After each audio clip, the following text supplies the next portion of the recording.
Warm welcome to all my viewers once again to my channel 50 Shelves of Grey Matter, where I take you through my book collection shelf by shelf.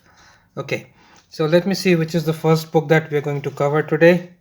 This is the beautiful, slim little book called Counsels of the Spiritual Life or Counsels on the Spiritual Life, written by Thomas A. Kempis. Thomas A. Kempis, as you all know, is a great Christian mystic. I mean, was a great Christian mystic, is a great Christian mystic of all times. Um, his book, The Imitation of Christ, from which this is an extract.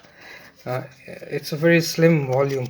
His book's Imitation of Christ is perhaps the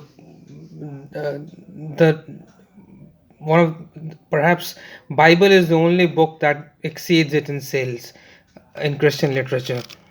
The best-selling book after Bible is Imitation of the Christ by Thomas A. Kempis. Kempis is a well-known spiritual thinker of the 15th century. Now, this is a very slim book. It's hardly 50-60 pages.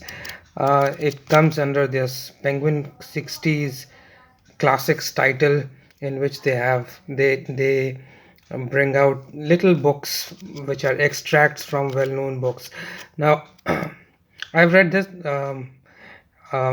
It's a book full of Christian mysticism, and it's not really a book to be read. You can read it in an hour.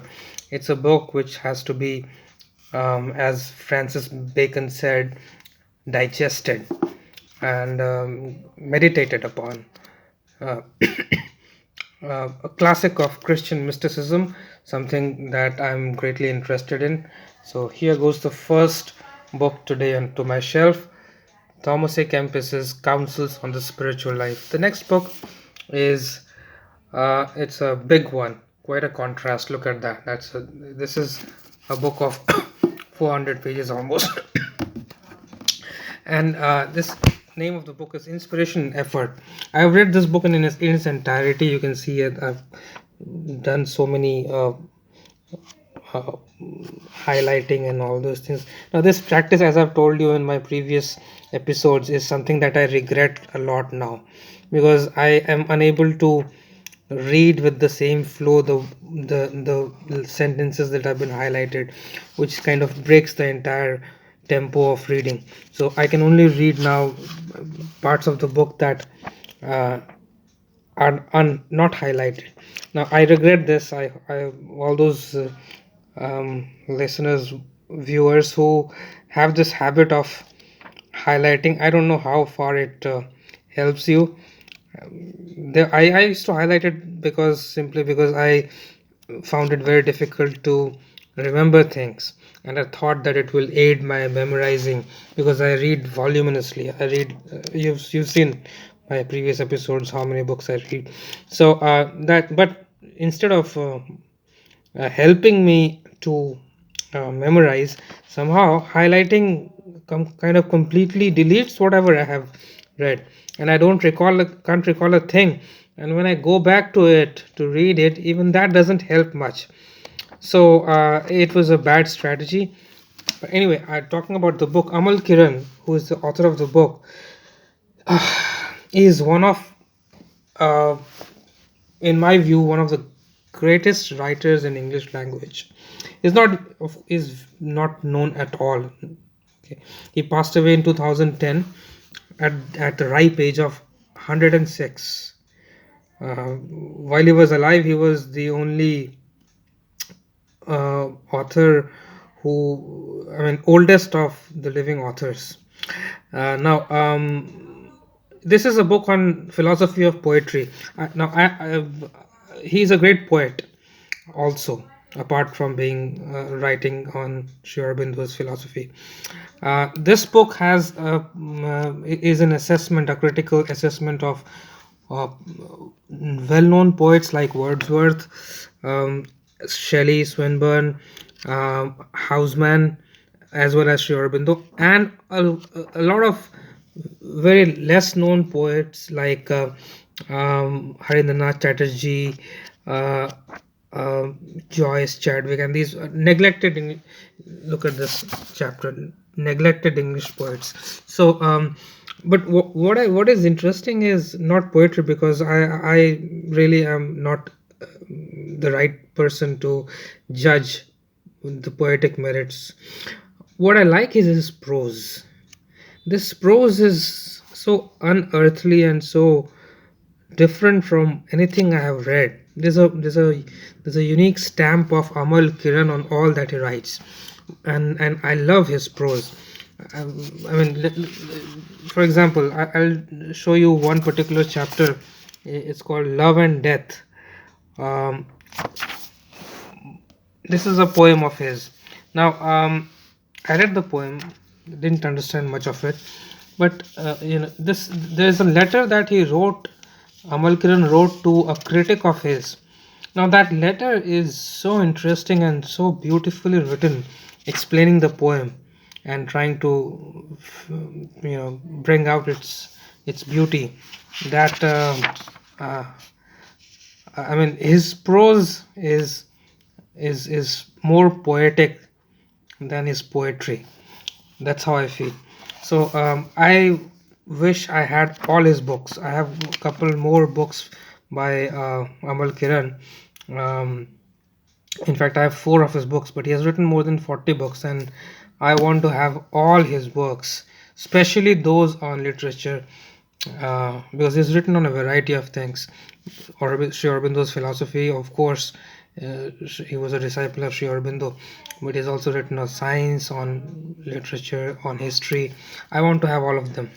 I'll cover his other works in some other episode, but it's a great work. Okay, let's see which is the other book. Augustine to Galileo, Science in Later Middle Ages and Early Modern Times, 13th to 17th century. Now, this book, a part of it I read some 2 or 3 years back. I haven't read this book at all. When I bought this book, I read the initial few chapters, which I found to be good. But I'm yet to read this book. It's a book on history of science, but there's also a lot of something on philosophy of science inside, which I am greatly interested in.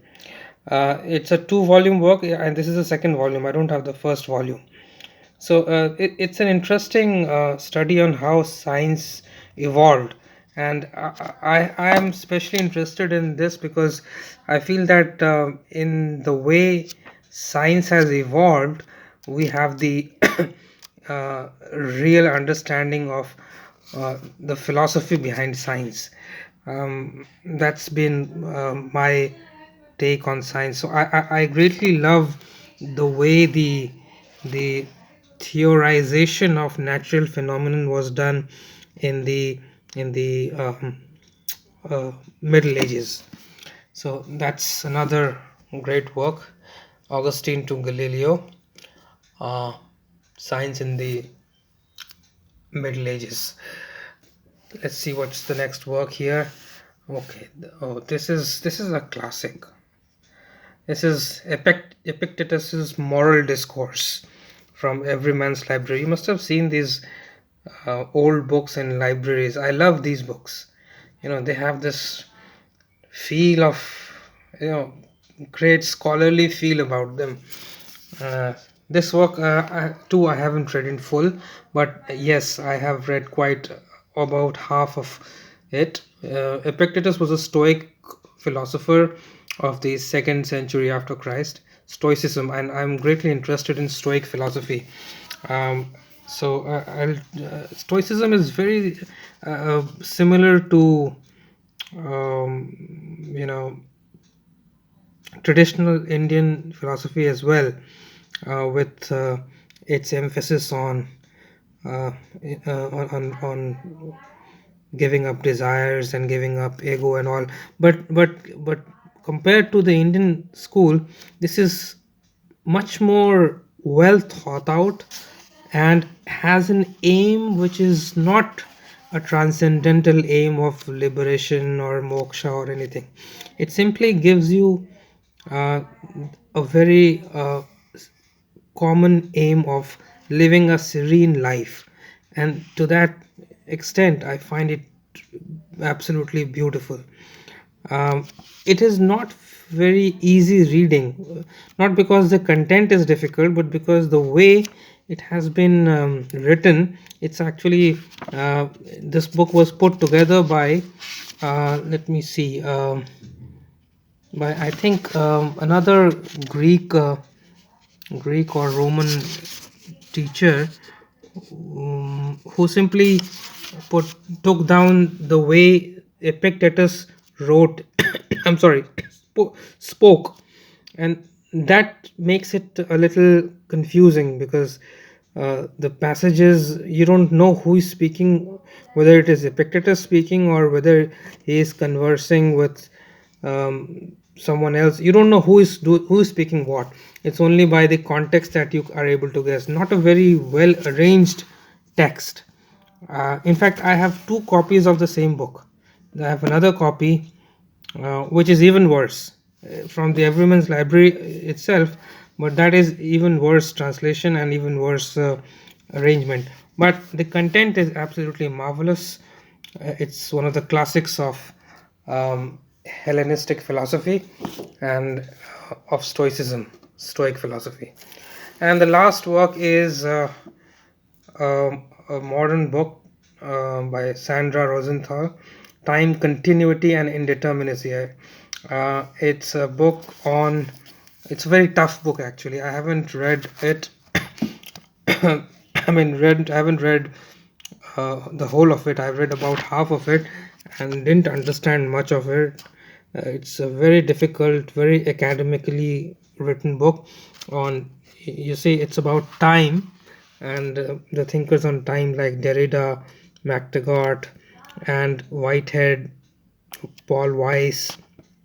All these were great philosophers, and Sandra Rosenthal is a teacher of philosophy at Loyola University.